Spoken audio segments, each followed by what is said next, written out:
Do bricks and mortar bookshops matter? Are they the shopfront for the books and ideas that influence Australian identity and culture? The Red Group, Borders and Angus and Robertson, together with the Independents, accounted for 40% of Australian bookstores. After the failure of the Red Group last month, Richard Flanagan wrote, "It was here that the books we think important to a larger idea of our world and ourselves, novels, poetry and histories, were sold." Increasingly, though, books are bought online, exempt from the GST, favoured by a high Australian dollar and blessed by the convenience factor. It is an attractive option. And I have to tell a little anecdote here that I was annoying my husband so much by the book I was enjoying, a hardback, a paper book, that he grabbed his iPad and bought it so that we could discuss it in bed together. He couldn't wait for me to finish the hard copy. But it lacks the personal and the chance finds. But as Guy Rundle has foreshadowed, 3D browsing and online recommendations might land in our inboxes in a superior form sometime soon. But for now, my heart lies with the bookshops. That may be because I can't imagine the future, but for me, they are a community service. Obviously for the reading public, but for the broader society as well. They say to children that books and ideas matter. They give us tools to navigate new ideas. They help publishers sell a critical mass of books so they can support the writers and thinkers. They promote the work of locals rather than passively accepting celebrity titles from overseas. But thankfully, much better minds than mine are going to discuss this tonight. I'm Sally Heath, Associate Editor, Associate Publisher, still learning, with Melbourne University Publishing and Editor of the Meanland Journal.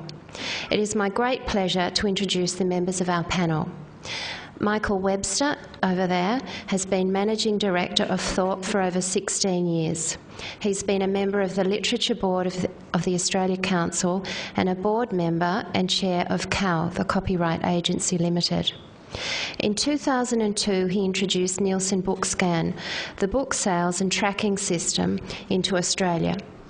He is responsible for the postgraduate publishing and communications programs at RMIT University, on the board of the RMIT Publishing, and is also chair of the Melbourne Writers' Festival. Jo Case is editor of Readings Monthly, the newsletter for readings, books and music. She is also editor of The Big Issue and associate editor of the journal Kill Your Darlings. Corrie Perkin is a Melbourne journalist who opened a bookshop in the Hawkesbury village in October 2009. During her 30-year print career, she was Melbourne editor of Good Weekend, Melbourne editor of Harper's Bazaar, Arts and Books editor of the Sunday Age, managing editor, then contributing editor and columnist at The Age, and more recently, national arts writer at The Australian. She currently writes a weekly books page for the Weekly Review magazine. Chris Flynn is the fiction editor at Australian Book Review. He writes for The Age, The Australian, The Book Show on Radio National and The Big Issue. His works have also been published in Meanland and The Griffith Review. And I wanted to start the night with a presentation Michael's put together just to get some facts and figures on the floor and to take away some of the misinformation and the innuendo. Thanks, Michael. Thank you very much, Sally. Welcome, everybody. And I hope you'll indulge me for 5 or 6 minutes while I show you some boring facts and figures, which I think are very important because the book industry, like all retail, is going through a difficult time, but I really want to say that it's not quite as bad as the press would have us believe. And the best way I thought to do that would be not just to give you my opinion, but to give you some cold, hard facts. So please bear with me. It shouldn't take more than 5 minutes, but I hope I can paint a picture. First of all, I want to say that book sales in Australia are not bad. Everybody says last year was terrible, but in fact, the volume, the number of books sold in Australia went up. They didn't go down, they went up. It is absolutely true that about $300 million worth of books were imported from Amazon and the Book Depository, a number of those which are resold here by booksellers.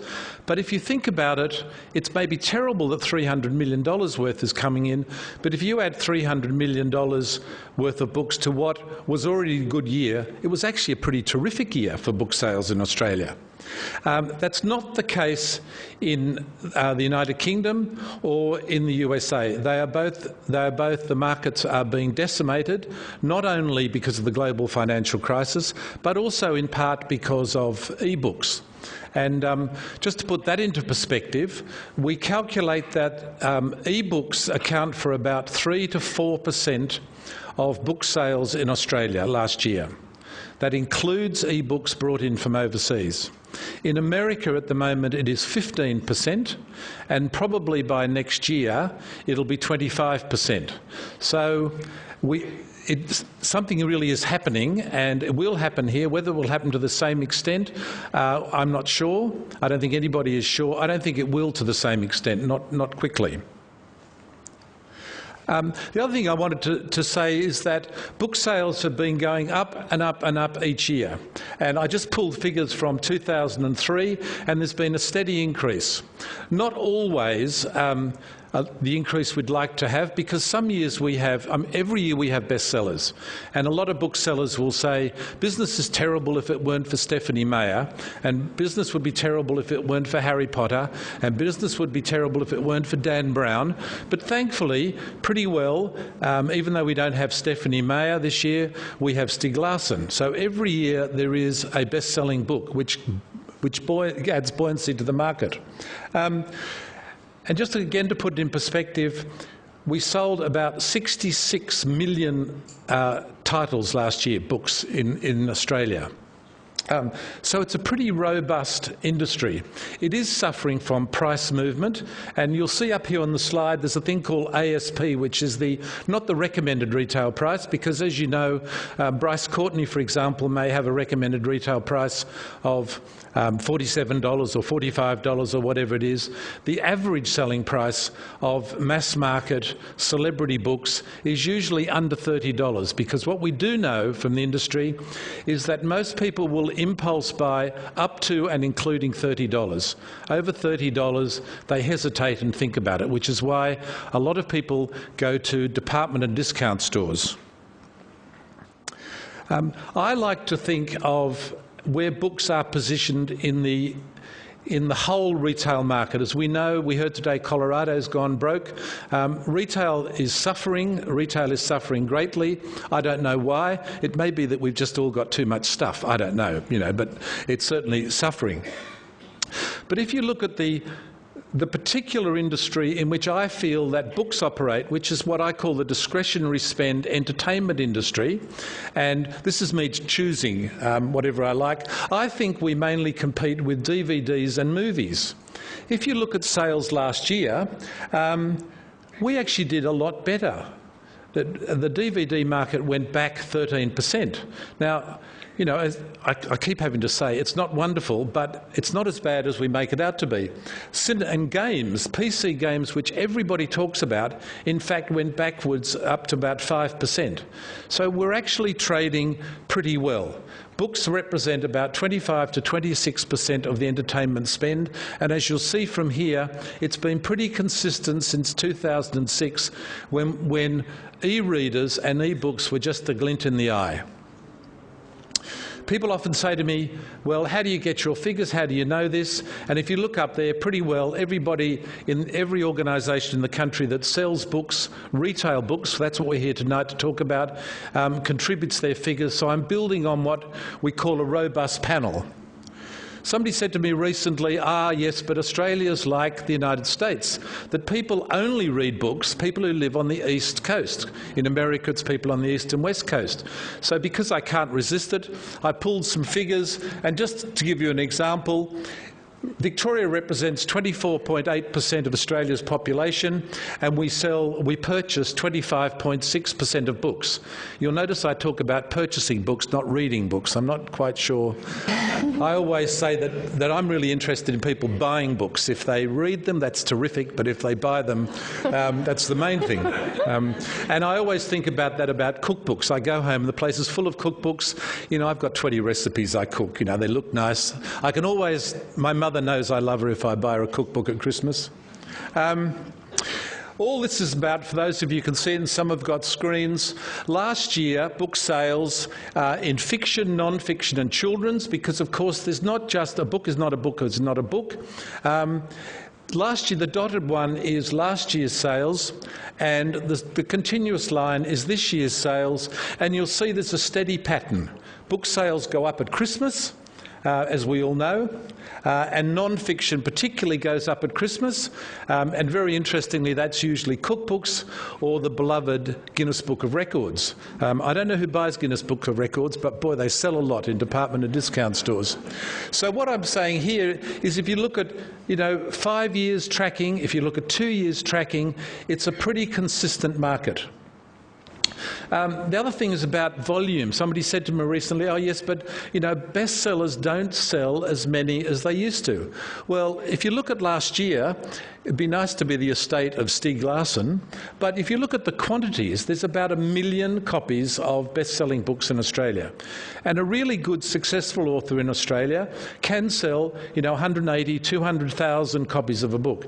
That's not to say that there aren't numerous authors whose books sell very few copies, 3,000 to 5,000 copies. But it's still a robust market in this country. And the other thing, of course, which really is the important one, is talking about market share. A lot I've read about recently has been that small independent bookshops are going to go broke. Now, I don't want to talk about the reason why the Red Group has been in trouble. I think it's been canvassed enough in the press. But the reality is that in the Australian market, books are sold anywhere and everywhere. You can buy them from garages, you can buy them from newsagents, you can buy them from food shops. It's absolutely fantastic.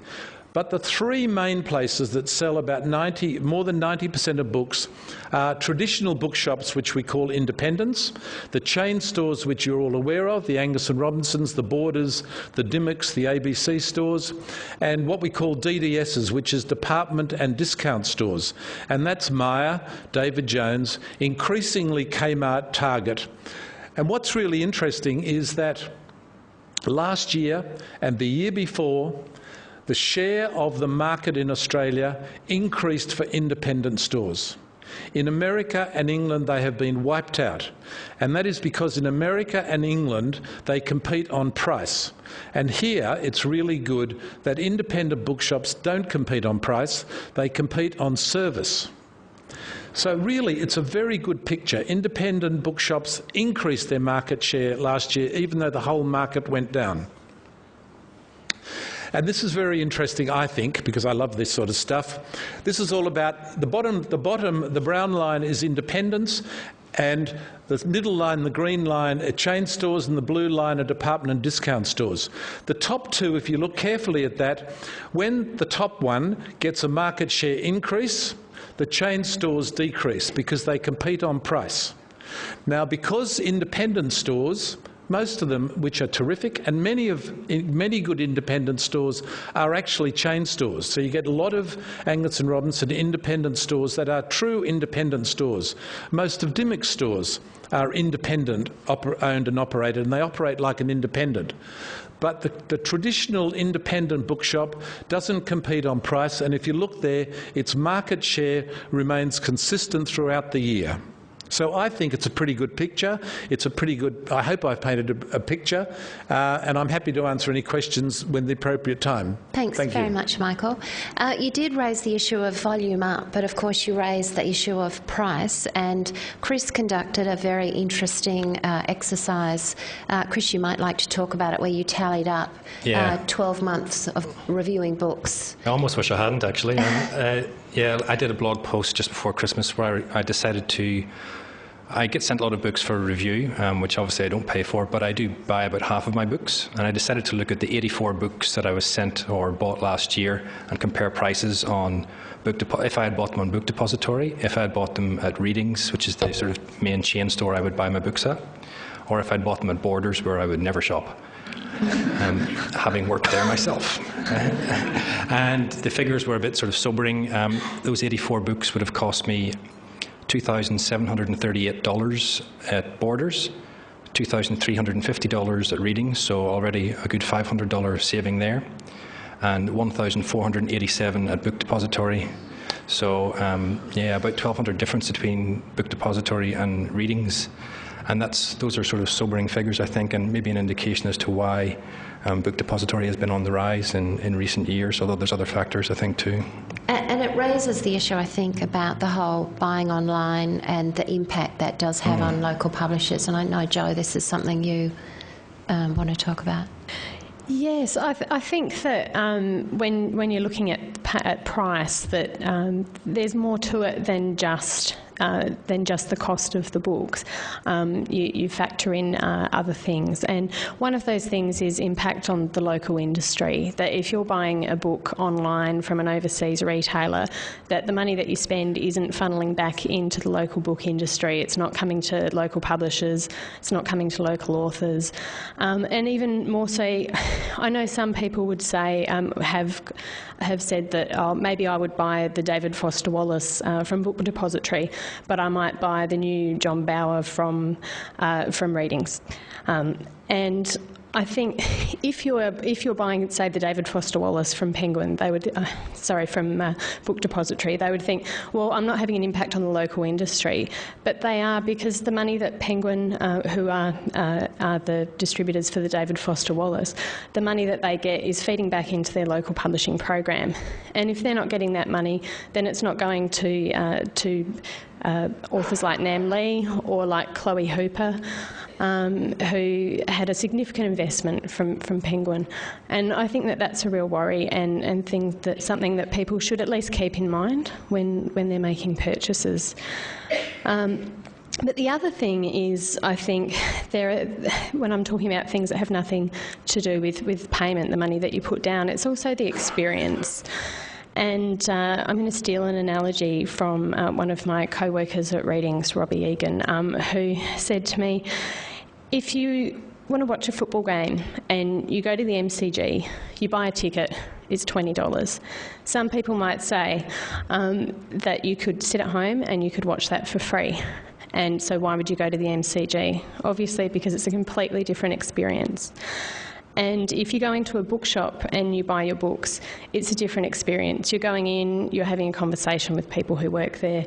You might be having a conversation with other people who are also buying books. You are seeing books that you may have never known that you wanted. You're also, there are author events.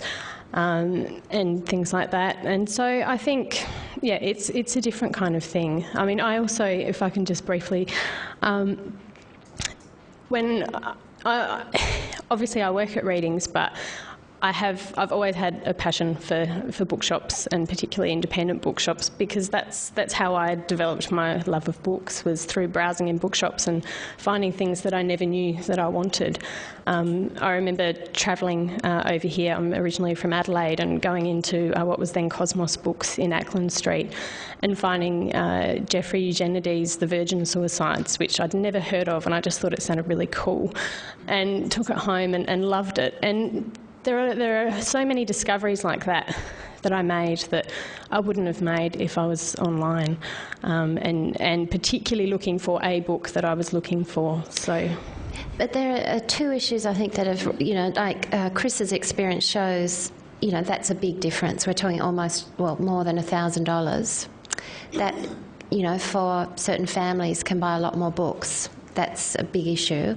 And I guess the other thing is, as Guy Rundle alluded to, he is saying that browsing, that word of mouth, maybe that can come online as well. So I don't know. Yeah, I mean, it's it's nice hearing Joe say those things, and and I agree. I grew up. Bookstores saved my life. I would have been in prison or a graveyard if it wasn't for bookstores, probably. I just don't think that's the experience that people have anymore. I think there's, for all those people who romanticise the past about bookstores, there are many more people who are not attached to that sort of romanticism around bookstores and who will just make a practical decision. And I've found out much more about books online in the last few years than I have been going into bookstores. And that's just a fact for me, and I think a lot of people share that experience. And people's buying experience is linked to them being online. I think one of the comments on my blog brought it home for me when someone said that their sense of community is online. That's where they spend a vast majority of their time. And if you live in rural or outlying areas, you may not have a bookstore. It may be quite a hassle for you to drag the kids into a bookstore where you're going to spend more money than you would if you're sitting at home and can get it delivered to you straight away. And whilst I might not, necessarily agree that's the best approach, that's the reality for a lot of people. Yeah, that is the reality for a lot of people, unfortunately. Corrie, it's not your reality, is it? No, thankfully. Yes, as Bob Sessions said when I called him about 2 months before opening my bookshop, well, probably a bit longer than that actually, when it was still a plan in my head, but a serious plan, and we were looking at retail spaces. Bob Sessions, who was then the publisher at Penguin, said, "Have you taken your pills this morning?" And Meryl Bartak, she and her husband David own Lawn Beach Books, which is a fabulous little independent down on the western coast. She said to me, "I thought you were a sensible woman." And in fact, nobody really, apart from my immediate family, thought that this was a very good idea. I had a great job at the Australian. It was becoming an increasingly tense work environment. The GFC had hit, and there were redundancies happening all around us, some voluntary, mostly not voluntary. I was secure, and I was told I was secure, but nonetheless it was quite a tense environment, and the future of newspapers was a bit like now actually. I feel like I've gone from one to, it must be me. But there was a lot of anxiety in the industry, and particularly in our Melbourne bureau of the Australian. And Mark Rubbo, who is here, will know that I have said to him over the years after an interview, on many occasions, I say, have you got a job in that bookshop of yours? And my family knew that from the time I was a little girl, I'd always wanted to work with books. At some point, a couple of years ago, I really made the decision I did, and I looked at publishing, and that was not to be for me. I applied for a couple of jobs and I was unsuccessful. So then I started thinking about setting up my own publishing company, and I'd done some publishing when I was a managing editor at The Age. We'd taken over The Age Good Food Guide into our division, and we brought out some specialist books. So I thought, I can do this, I can do anything. It's much more difficult. And then I realised I actually didn't know anything about the ecology of the publishing industry and the book retail environment. I didn't know I sort of knew how a product could begin with a great idea, and because I'd been an editor over the years, I knew certainly how you could develop and emerge an idea. But I didn't know how you actually sold it. I knew how to turn it into something. We did that every day at The Age and The Australian, but I didn't know how to sell it. So I thought, well, why don't I go back to that absolute coalface and learn from there? So our intention has always been with our business it's a three-part business.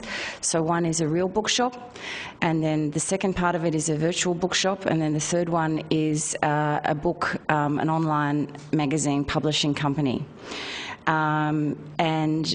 Because of the GFC really, and this was far harder than I ever imagined, things have been put on hold, but next month we launch our virtual bookshop, which will not be nearly as sophisticated as the wonderful one that Joe and Mark manage and foresee, oversee at readings, but it will be a little step in the right direction. But Sally, yes, it was a silly thing to do, but I have never worked as physically hard in my life, which is a good thing because being a journalist is sedentary. And the catalyst for this was on a very, very hot January night in 2009, 11 of us who'd started at the Age in 1979 on that same day. We had our 30-year reunion, and it was a stellar cast, actually. Andrew Bolt, Andrew Rule, Peter Wilmoth. It was a really wonderful night, and we got home from this booze up at the Savage Club at 5 a.m. My children were horrified. I got home after them. And then 2 days later, I was up in Bendigo covering Black Saturday.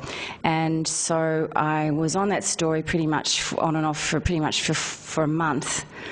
And not long after that, I became sick, and I'm sure part of it, anybody who's connected with a tragedy or a trauma like that, and I was not by any means at a coalface, but I became sick and very reflective, and I had a couple of weeks in bed, and I thought, you know what, this is it. The time has come. 30 years, biggest story. I've had enough. And I think there must be many people in this room who have had that same sort of moment, and it's how courageous you are, whether you take the step or not. And I haven't regretted it for a second, but it is the hardest, toughest, most difficult to kind of get my head around, particularly at the moment with everything, started business, GFC, ebooks, Kindles, it's been bizarre. On that point, the ebooks and the Kindles, that might be a really good point to that seems to be the unknown, which platforms will take off the impact of ebooks. Maybe everyone could throw their 2 bobs worth in. Would you mind? I just wanted to say something first to what Chris said about the feedback he was getting about people saying that online had become their community. And I guess I'd say a couple of things. And one is that I think there are people who feel that way, and there are some people who are traditional bookshop customers who are moving online. But I think there's also a lot of customers who do still like to go into bookshops, particularly some older customers, but it does vary. I think also if you're having a conversation online, then you're more likely to have people who are saying to you, my community is online, because that's where they are. And just the last thing I would say is that I think something that's really important for bookshops at the moment is to engage with that online community, and I think a lot of bookshops are doing that. I know we're certainly doing that at Readings. We have someone who's full-time, who's our web manager, who also does Facebook and Twitter and does a fantastic job with that. There are other bookshops like Avid Reader and Pages and Pages. They're 2 that spring to mind. Well, then is that different? Is that still a bookshop? It is still a bookshop, definitely. Part of when you're engaging with people online is that's part of what we do with Readings, for instance. I can't speak for other ones, is that conversation links in with our website as well, which is where we also sell books. So I think that's a way of, for one thing, I suppose, still keeping a conversation with your customers who still think of you when they're looking to buy books. But also, I know of specific instances where I've been part of online Twitter conversations, for instance, about books, and people have been discussing. Jennifer Egan's book is one that our manager at Readings Carlton, Robbie Egan, was a huge fan of. And there was a conversation between a few of us about that. And I know that some of the people who were having that conversation then went and bought that book from Readings, because they told me that they did. I guess they could have lied, but because we were having that talk. And I think that's just a small example. You've built up trust by them, haven't you? And it's a loyalty to you, so they want to come and reward you. Exactly. And they know that we have it because we're talking about it as well. So I think that's just one small example, but there are a lot of things like that bookshops are doing more and can do more of. Do you think that your business will increase its online presence to the point where that might overtake your real world presence? I don't. I hate to talk. Do you see Readings being an ebook or an online only store 10 years in the future? I don't think so, but I really can't talk because I'm not the person who does the online aspect of the business. I guess my concern is that, will there be enough customers going forward who love that traditional bookstore experience, like we all do, in order to sustain those businesses? I think definitely. Or will they be outnumbered by the people who are going to Book Depository or Amazon or online versions of Australian retailers? Sorry, I was going to say, just sorry to butt in there, but it's the anecdotal evidence, that's all I can go on, is anecdotal evidence. And the children who come into the shop and the teenagers and the customers who come in with their iPhone and you know, actually buy the book online. You know, but they're at least they're in your shop. Now, I know a lot of independent booksellers. Recently at the Leading Edge conference, for example, which is a group of independent booksellers nationally, there was a lot of talk about, doesn't it really annoy you when people come into your shop and they see this beautiful thing in your shop and they go and buy it online? Or that Shazam, where you walk up to the CD player where we've got lovely, you know, Bach or, I don't know, Florence and the Machine or whoever's playing, and they just go snap, and their iPhone captures the sound, captures the track, captures the CD and buys it within 10 seconds. Now, a lot of people, quite rightly, get agitated about this. I think you've got to open up your mind and think more creatively and more generously about that very clever it's not just a generational thing. I mean, people of 65 are doing it, but that the clever people who see their internet and their electronic communication as their tool, their friend, we can still provide a forum for them. How we get them to spend money, it is our challenge. And my greatest issue with independent, in fact, that was, again, another catalyst for opening a shop, was standing in an independent bookstore just waiting for service and then not getting the adequate service that I required. And I thought, man, you know, it can't be that hard. Presumably the person behind the counter has beaten 25 other people for this job, if not more. He or she must know about books because that's why they've been chosen. Why are they not giving me the information I want? Why don't they want to have the conversation with me? So when little kids or teenagers or the 20-somethings come in, or whoever they are, and you know that they're kind of not connected to the retail experience, but they sort of are intrigued by it, it's our job to work on them. And I think once they come into your environment, they love it, they feel comfortable in it, and it's very important in our village, they feel safe in it. And Corrie, you're saying into your environment is online, or, you know, online and in the store? Yeah, well, it will eventually be online, yeah, but I think store is important. Your shop front is your shop front. Now, that's not to say that, you know, the Readings website can't go on to just be a self-contained thing, and indeed, you know, there are quite a few, like you mentioned, Book Depository. You know, I enjoy their chat and their stuff too. You know, it's interesting, but you know, we think tiny in our little bookshop, and I think most independents in Melbourne, that's what's so wonderful. That's why we're the city of literature. We have this fantastic culture, but you know, people like to go to their little village bookstore. It's like the village green.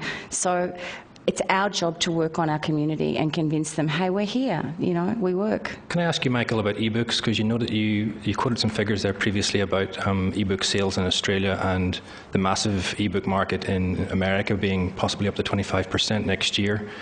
Do you think that will sort of top out at some point, and there will be a certain percentage of the market will be ebooks and it will go no further? And secondly to that, what will happen to stock levels for bricks and mortar retail stores if publishers are making so much money through ebooks? Will they print less books? How will stores like Corrie's and Joe's actually have stock for their shelves? Well, there are about 6 questions in there, Chris, but I'll attempt to. I just want to get some things clear. I think there is a big difference between ebooks and electronic marketing, and most bookshops, even the bookshops we don't like, do a lot of e-marketing, because what they're doing is if they're good booksellers, regardless of, you know, brand on the shop, they're building their community, and you build your community all the time. And I think a lot of times we confuse that relationship with reading books in electronic form. I think the other thing that is happening increasingly is that the big danger is, and I think Chris is implying that it's going to be a substitution. That whereas you went and bought the print on paper book, you will now possibly buy the electronic book because it's exactly the same. One mirrors the other.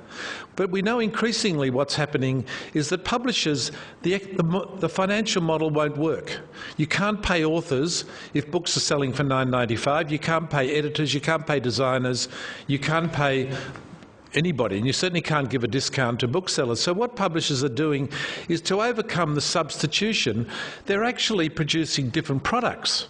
It may have the same name, so you can go and buy a James Halliday wine guide, and then you can get the James Halliday app, which is in fact kind of like an ebook, but it's different content. it's delivered differently, it's formatted differently. It's like a second product. It's not a substitution. So I think, I'm kind of getting to your point, Chris, I think that there will be less substitution, and I certainly think that the market in Australia for substitute e-books will happen when more and more publishers make more and more of their content available. But the big issue in America is that predominantly the e-books are sold predominantly by Amazon, and Amazon's has got an artificial price, as many of you will know, and really what they're really doing, it's like the old man and the barrow and the straw going through the gate. What they're actually doing is selling their e-book reader, and it will get worse for a while, because I think very soon you'll see that the Kindle will be it'll go down to $100, it'll go down to $50, because what they want to do is capture you. So to come to your point, Sally, I would be horrified if Kindle becomes the e-reader of choice. I don't think the iPad is a very good e-reader, because those of you who've used it to read books, God knows why, but you know, people do things. You walk out into the sunshine and you can't read it. So to me that brings you down to, you know, a book, one that I've got, which is a Kobo, which is perfectly adequate, and I have to tell you at my age there's part of it that I really love, because as the light fades you can increase the font size, which I really like. But it's a different experience. You know, it's not like, am I going to read the book electronically tonight? It's great for travelling. It's really convenient to load, you know, 4 or 5 books on your Kindle and go. So I think that's what's going to happen. It's not going to be the old-fashioned tipping point that, you know, one day we're going to have print books and the next day we're not going to have print books. I think there's a market for both. And it's, you know, probably a lousy analogy, but I remember, you know, when tapes came out, records didn't go, and then CDs came out and music, and what's happening now, there's iTunes and people have got vinyl records coming out and they're selling huge quantities of vinyl records. It's a big market. I'm a bit more optimistic. Long answer to the short question, Chris. Chris, is that the future you see, or are you envisaging something else? I just worry that all of this discussion is sort of out of our hands, that it's being run by huge technology companies like Apple and Amazon, who, as you say, Michael, you know, their agenda is to sell you an e-reader so that they can sell you an e-book.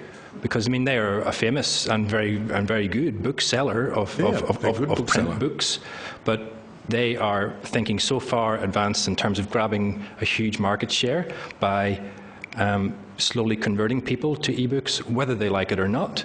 And that's my sort of worry, is that the industry is being sort of hijacked, if you like, by huge technology companies who are so powerful. I don't see how we can actually stop them. And it doesn't matter whether you enjoy reading on an iPad or not. That's going to be the way books are presented to you, because production of books, the distribution of books, the selling of books and the reading of books is all going to be dominated by technology, which none of us can do anything about. And look how fast technology moves.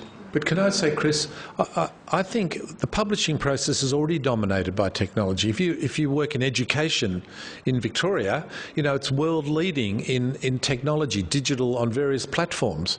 But, you know, if you just want to read words on a screen, which most of us do all day, God knows why you want to go home and do it at home, but that's not what a book is actually about. What I suspect in this room, I don't know, how many of you have got an e-reader and use them all the time? My case rests, Your Honour. You know, there is something about the book, and it's partly the bookshop experience, and it's definitely the bookshop experience, because that's how we see books. But it's about the design and the layout, and you know, whether we like it or not, you go to someone's house, and whether you like it or not, you kind of form a judgment about the books they've got. And I got to tell you, I can't imagine giving my mother a download for Christmas. I can't see it happening. There is something wonderful about the product, and I can't see that going. And it doesn't matter how big Amazon gets. You know, there's no question that novels, I mean, why wouldn't you read a lot of novels on an e-book? But It's an expression of yourself, though, isn't it? The books that you have in your house. We have the catchline of our business is books are not commodities; they are works of art. And I don't just mean that in honour to the writers who have created this work of art. I mean it also to the publishers too. You know, a really beautiful book sitting in your bookshelf says, well, first of all, I get enjoyment. I'm sure most of you here are book lovers, otherwise you wouldn't have come tonight. But I'm sure you all have beautiful books at home that you see. They make you feel good. You pick them up, your friends pick them up, you loan them if you're silly. Until you move house, that is. but it's really it is really an expression of who we are, and human beings, we have a need to express who we are, and I think books are such an important part of that. It is kind of interesting. But do you envisage a day? Do you think this is possible, Chris, where we'll come home and we'll just have a whole set of Kindles or iPads lined up and no books? Well, I must admit, I've been a book collector all my life, and I have a huge book collection, but I put my books in storage recently, and I have virtually no books on the shelves anymore. And I've formed a view, Chris. Can I just say, I think a lot of the discussion is actually about price, which I think is worth talking about.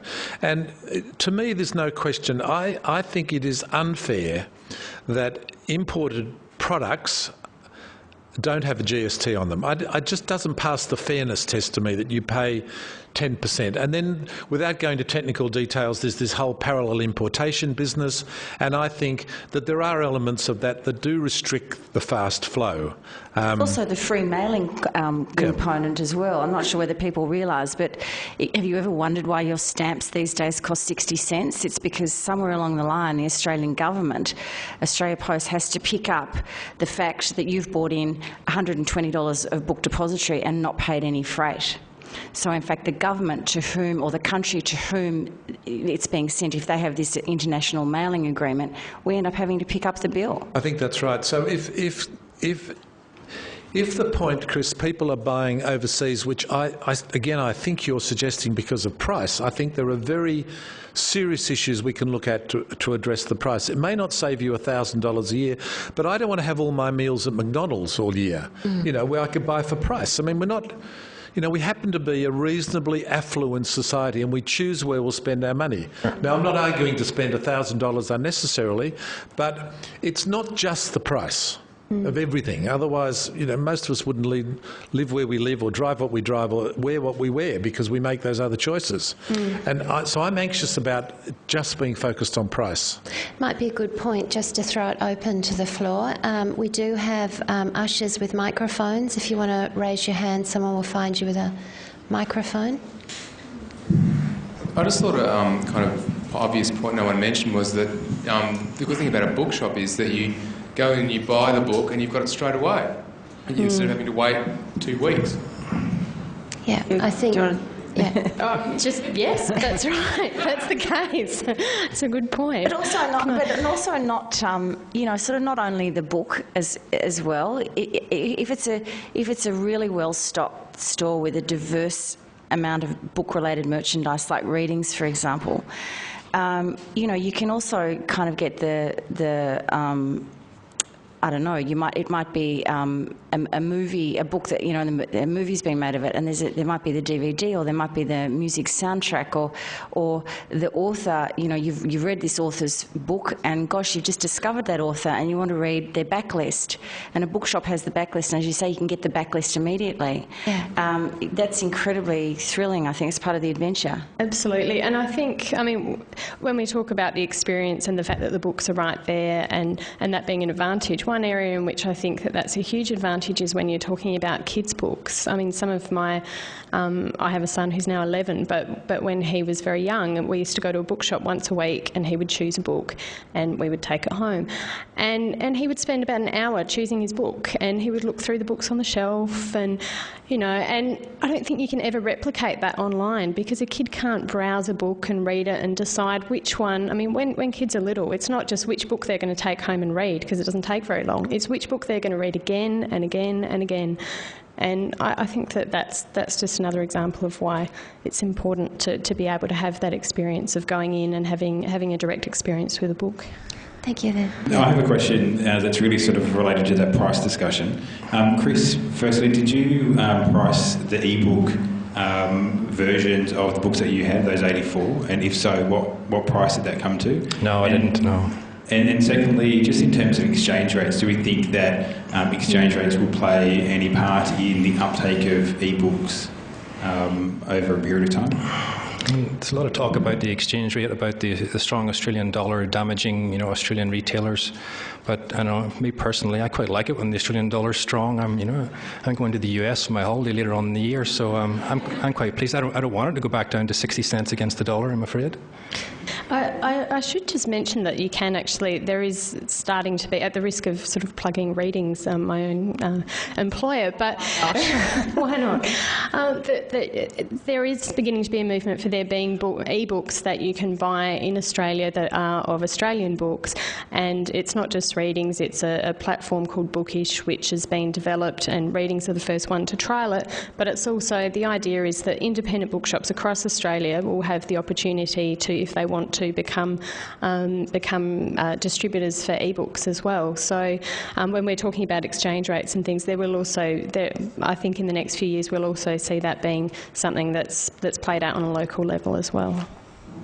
In terms of books being price sensitive, we used to buy a book each a week when we went to do our food shopping, and then the paperbacks hit $15 or $16 and we stopped doing it. We now go to dirt cheap. We buy second-hand books. We'll even go to op shops and buy books for 20 cents. So rather than ask people of this generation to put their hands up about e-readers, why don't you ask how many people are going to dirt cheap and buying second-hand books rather than $30 and $40 for new books? Okay, how many people are going to dirt cheap and buying second-hand books? But the point here is... Why? And, well, the point here is that dirt cheap is a bookshop. You walk into the shop and you actually see the product and feel the product and read the product. Now, I'm not dismissing the price issue, and there are a whole lot of reasons for that, but... it's still, we like the experience of actually physically handling what we're going to buy. So, you're absolutely right, but... I think that the next step for our generation will be to move to the e-reader, because the e-reader books are approximately dirt cheap book prices. Thank you. There's another question down there. I have both a comment and a question. My comment is that I collect hardbacks, not paperbacks, and I find it frustrating that Text will bring out Gail Jones' new book, for example, in paperback. It might be $32 or maybe $29, but then you buy it overseas if you have to, and it's a lot cheaper. Not all independent booksellers will actually get it for you from overseas as a hardback, and Gail Jones' new book, I think, has just been released as a hardback in England, for example. And my comment is, what I don't understand really as a question is that if I want to buy a book at the moment online, say, and I've got $100, it'll cost me 97 Australian dollars, so that we're more than parity now, and I don't understand why I go in a bookstore and buy a book from America that might be $30 on the jacket and $55 or $60 at the bookshop, and wondered why there's still such a disparity despite the high dollar. Did you want to... Oh, well, all I can say is that we are waiting for the publishers to bring their prices down. So when I first started my bookshop, because I had no runs on the board, I was given a 35% discount, they call it, which is like a margin.